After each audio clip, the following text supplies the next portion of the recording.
The alchemy of ideas. Let's get to know each other a little bit. I'm privileged enough every single day of my life to work with incredibly inspired people. The reason why I say this is because a lot of them believe in what they're doing, and they believe in what they're trying to change and disrupt. So I'm the lucky one. A lot of them are entrepreneurs in commercial spaces, social entrepreneurship. They're driving change in our society. And I'm the one who's lucky enough to get to work with them. I don't know what they say, though, behind my back about me, but I think we've done quite well. So as Nicole introduced me, I'm part of a team that's trying to work in alternative finance in South Africa. We're bringing the model of equity crowdfunding into the country, and we had a lot of fun doing it for the last 18 months. We went live just recently, and we've secured just a little bit of investment just to get us going. And we'll soon be launching live investable companies onto our platform for specifically this purpose. And primarily why we're doing that is because for the past 8 years, I've spent time really stressed about how entrepreneurs get their ideas funded. Because to me, it makes absolutely no sense why if you've got a great idea, you should struggle to get funding. Absolutely no sense. Why if you've got an incredibly impactful idea that's going to change lives of young children, communities, people, generally, broadly, society, why you should be made to feel like a beggar. Okay, so I'm with everybody who's an entrepreneur in the ECD space, as a social entrepreneur driving change in that space. I'm with you. I'm so with you, you have no idea. But that's not what we are here to do today. We are here to talk about how do you take an idea and really nurture it to a place where it becomes hopefully a sustainable business, or if nothing else, a little bit of an impact to the people around you, because that's the drive that you initially have when you are blessed with that little idea in your head. So I'm hoping that I'm going to disrupt a little bit of your way, how you think about getting that done in more practical ways and with definable outcomes as well. You know? But before I get started, I want to tell a bit of a story. Today has all been about stories, and I promise, as much as I know Dave, and I've known Dave a long time, we didn't compare notes about what we're going to talk about today. I submitted this a week ago, so I'm actually glad Dave covered the context of the importance of stories. Now, to the audience this evening, I want to introduce you guys to Nonhlanhla Joy. As we call her Majoy or Mam Gibe. She's a farmer in the KZN area, working in both rural and peri-urban KZN. She's a change maker, she's a dynamic woman. And for the better part of 2 years, maybe even 3 years, almost 2.5 years, Majoy Facebook stalked me. She sent me messages, she sent me private messages. I was, what is wrong with this woman? And all she wanted was my input and help around what work she was doing. And eventually, after a while, you know, for me, I look at persistence, and we'll talk about persistence as well just a little bit later. And I looked at her persistence and I said, you know what? What's the worst that could happen? Let me just give her a bit of a hearing. Let me go and look at what she's doing. And as I began to start looking at what she's doing, I began to learn about her story. Now, let me quickly tell you a little bit about her story. Majoy was diagnosed with cancer. She's a cancer survivor. In 2013, she was diagnosed with cancer. And as if that is not enough, she had a divorce with her husband. And as if that's not enough, she was financially ruined. So as a result, she decided to go back to live in a sister's RDP house in Cato Manor in Westville. Now, someone was, I don't know how many of you know Durban and the area there in KZN. She was living in Umhlanga, very nice, posh, upper middle class home.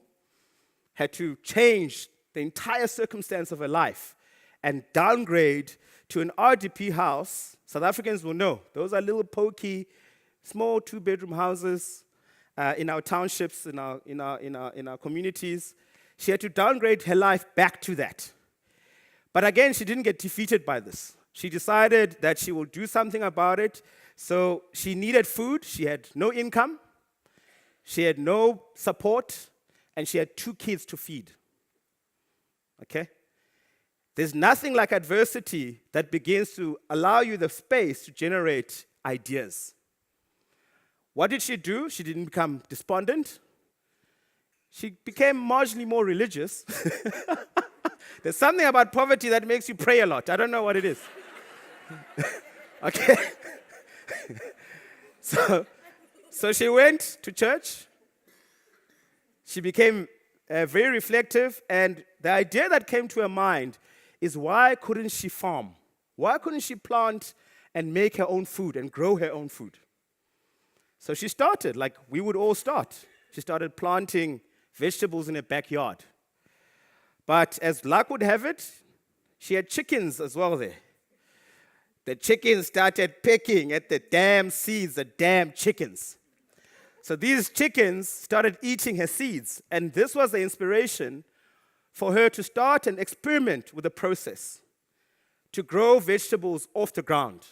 Now, growing up, she had been exposed by her parents to a system or a process called umgibe.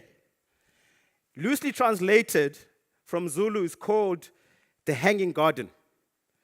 She then started she found a ladder in her house and started hanging plastic bags and growing vegetables using plastic bags. She then got better at this, and eventually, around the same time she met me, got it patented here in South Africa, the model, as a unique home-growing food production process. And over the last 18 months or so, Majoy has been really hard at work at knowledge development around permaculture, around organic food growing, around improving the process and the systems. Fast forward to 2017.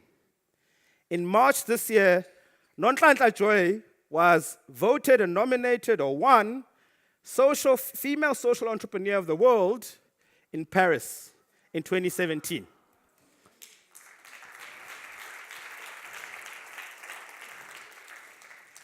Not only that, the beauty of her story, and as we started working together in the last couple of months, since January this year, Majoy has refined her vision. Because through these lessons, she's learned that she can actually own her own process and story. And in fact, just last week, we signed off on a grant from the SAB Foundation, and we've done some work in the past with Hollard, some corporates, and suddenly the opportunities are opening up. Okay? Today, umgibe is active in 4 provinces in South Africa and 3 countries around the African continent. Okay? So people are taking this on. Her vision, we all need 2020 visions these days, right? Her vision for 2020 is to have an umgibe system in more than 20,000 homes around the country.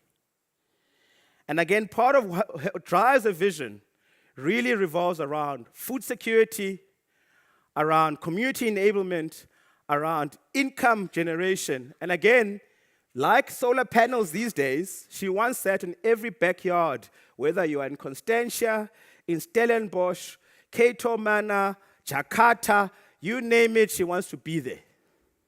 Okay? And that is a vision. And to me, she sometimes says, you have no idea. Growing your own money, growing your own food is like putting money in your own pocket. Yeah? I mean, her poor kids now are totally vegetarians.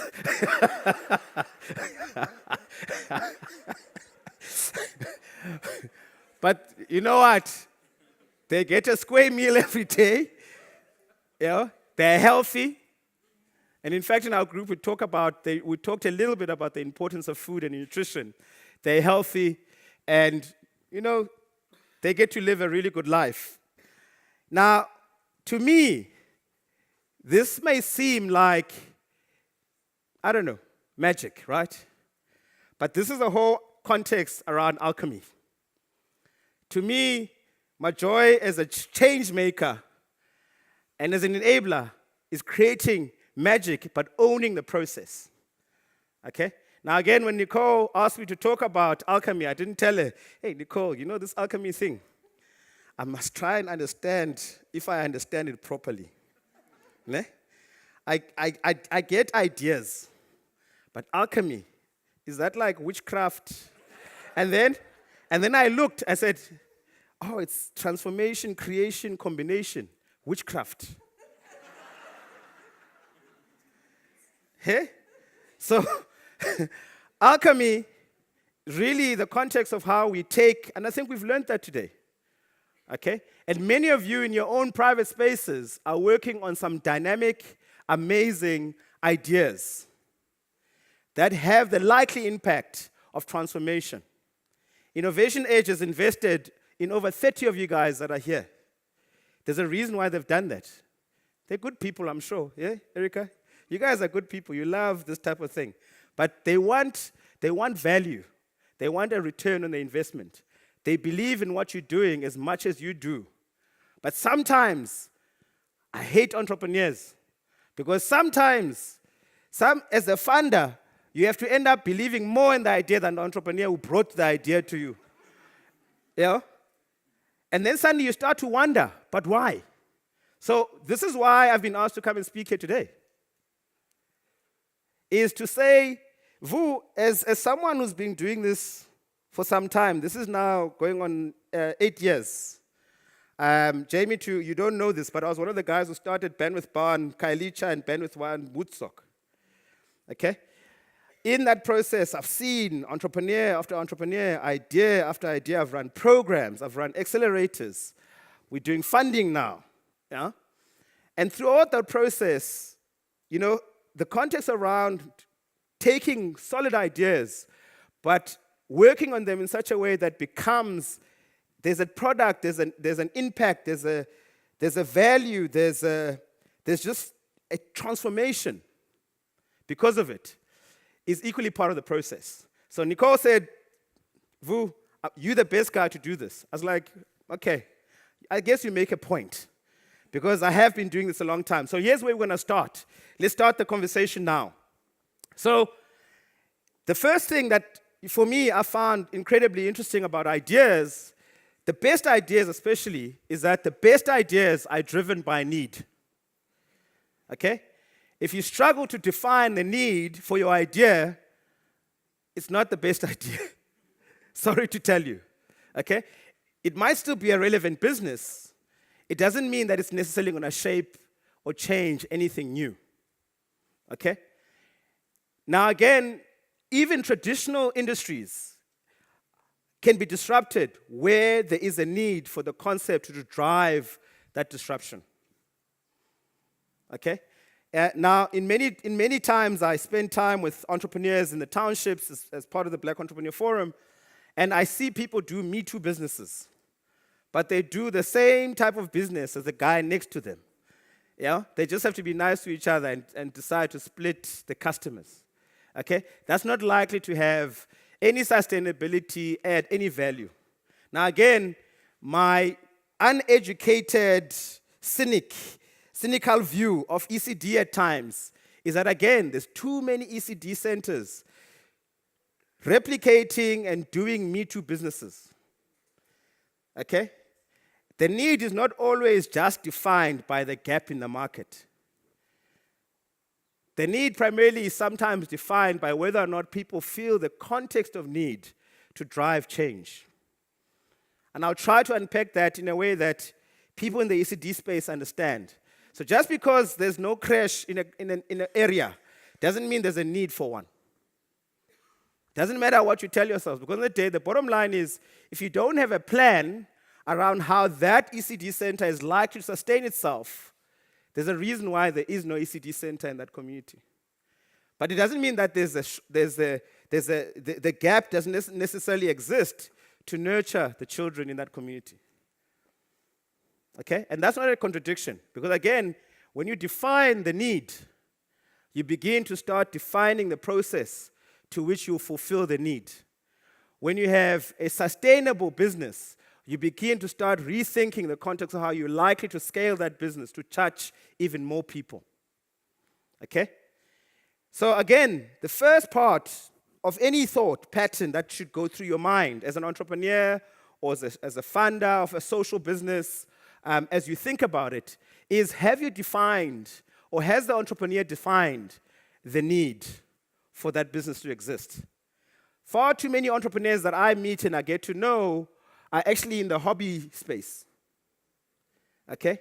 They actually have very little to do in life. As a result, they look for things that maybe they can do. They have no plan of how it's likely to drive impact, drive change, create value, but they cry every day that there's no funding. They cry every day that there's no support. They cry every day that there's no opportunity. Okay? But in reality, if you begin the process by defining the need, suddenly you discover that all these things you need, the capital, the support, the growth, the scale, begin to almost naturally migrate into your space. And especially when you are able to do this in a very clear, succinct, and well-defined way. The next thing that's important for me to mention around the context of how ideas begin to breathe life and begin to grow, and I'm going to speak to specifically 2 or 3 things around this, is that the creator is the jockey. The creator in this sense is the entrepreneur founder or the entrepreneurial team that comes together to come up with a concept. The analogy I would like to use, again, is a large retailer here in South Africa that's celebrating its 50th year anniversary this year called Pick n Pay. Non-South Africans might not be familiar with Pick n Pay. It's like the Tesco's of South Africa, since we had a Tesco person here today. Now, the reality of this organization is that in the past 8 years, it's had about 6 CEOs, all struggling to kind of define the growth and scale of this business. But the one thing that's kept at the heart of Pick n Pay has been one man who's been the creator, who's been the jockey, who's been the driver. And just purely having that one individual consistently involved in the business has allowed the business to sustain itself. And like I said to Laura earlier, some of you are also worried about people who copy your ideas. The reality of someone copying your idea is that they're not likely to ever do it the way that you would do it. They're not likely to ever have the context or outlook that you have, the definition of the need you have, especially now, because again, from this point on, I hope that any time you have a new idea, the first thing you do is define the need for it.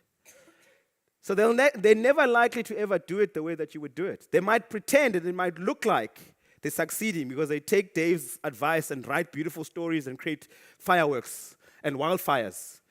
But in truth, there's always a gap in every market and every industry to run and to replicate and to do projects. Now again, part of the challenge of changing society is that in order for us to change society, for me personally, it's always like entrepreneurs struggle with what I define as there's a lack of micro-ambition. So we have, Nicola said, we have audacious goals. We all do. Everybody in this room has audacious goals because they're defined by the perspective you have. So you have this audacious goal, but what then lacks is you're stuck in this cloud, like this blue sky thinking context. I didn't want to say BS, but this blue sky thinking context of all things being possible, but you never define at what point does it become real. So by the time you've worked your bones off to the knuckles, you're tired, you're depressed, you are down. And I see this in many entrepreneurs who don't fulfill the potential of their ideas. And if you didn't know it before today, there's a new term for you that I'd like you to adopt. And that is micro-ambition. Okay? You can have, to Nicola's point, the audacious goal. But bring it down to milestones and bring it down to practical things. Because the thing is, the thing about God is a very crazy character. He creates 24 hours a day, 12 months in a year, So again, how we define how we spend that time, and big audacious goals take time. Because the reality of how we work with our ideas in disruptive spaces is that we have to deal with the norms that we don't like anymore. We're trying to create new lanes of possibility. So when we're trying to do this, we struggle because we can't define the length of time at which it was going to take. But for example, if you had me in your ear all the time saying, you know what, the reality of this idea is going to take you 7 years. You choose whether or not you're going to start today to do it or how you're going to go about figuring out how the next 7 years of your life look like. What most entrepreneurs do is that they run into it with passion, with no plan, with no structure, with no idea how it's going to pan out. Almost like a God will provide mindset.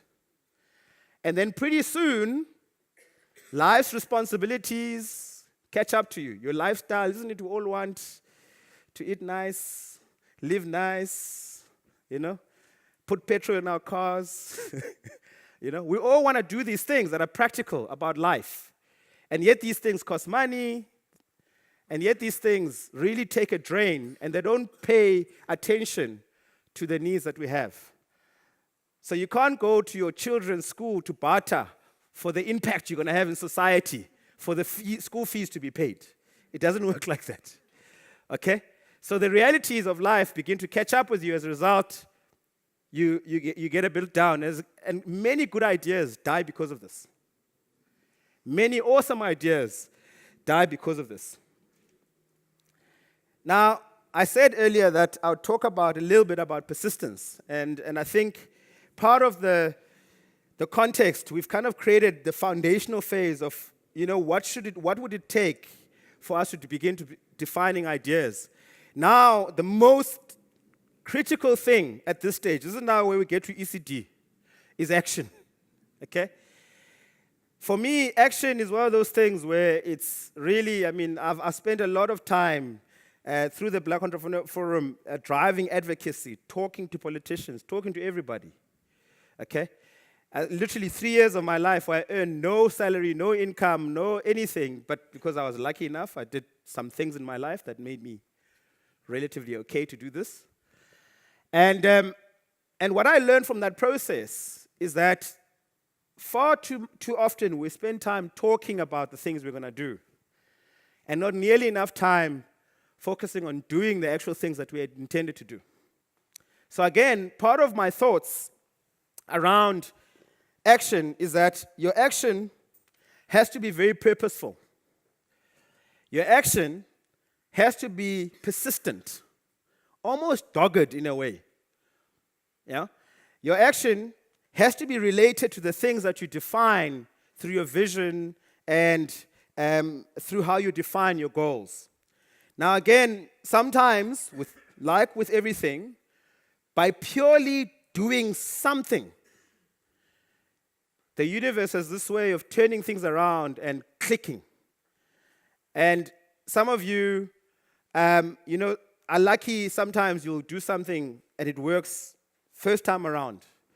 Some takes a few iterations. And again, if you have the patience and you've got a plan, it takes a little bit longer. And sometimes it's just that the external environment that influences the context of ideas just realigns. The effort and time, in today's society, one of the most amazing things that's happening in our society right now, I think is also represented in this room, is just how women in the workplace and professionally have come into the space. But that's over 50 years of advocacy work. Okay? So again, these things sometimes have timing, they have a context of relevance, and they have a context around market fit. And just that connection that makes these things possible. Now, lastly, we all have to deal with failure in our context. But actually, I didn't write failure there. I wrote omission of required action. Now, in truth, omission of required action equals failure. But we don't talk about failure openly. So I just wanted to make sure that I didn't want to create a false nuance to you guys. I wanted to say omission of required action, but I actually mean failure. Okay? And to me, failure is sometimes primarily the result of false evidence appearing real. Okay? Fear, in short. Okay? Now, failure is part and parcel of process of developing the thought pattern to unlocking the value of your ideas. And in closing, I'd like to say, please remain curious, remain courageous, and remain consistent. Thank you very much. My name is Vuyisa Qabaka. I've tech, not to was a push your neck, push us neck, and hang around like a nutsack. Keep him a click and track fact check and shine my check. Yenza once again, and Tanda Makshak Sevens again, but Yega Baslege, Yegavens and next of us big as Patabo Chegin. Let's poop his cup, Lama Shilling. Stiga slow, dragon, as moves, good in bed.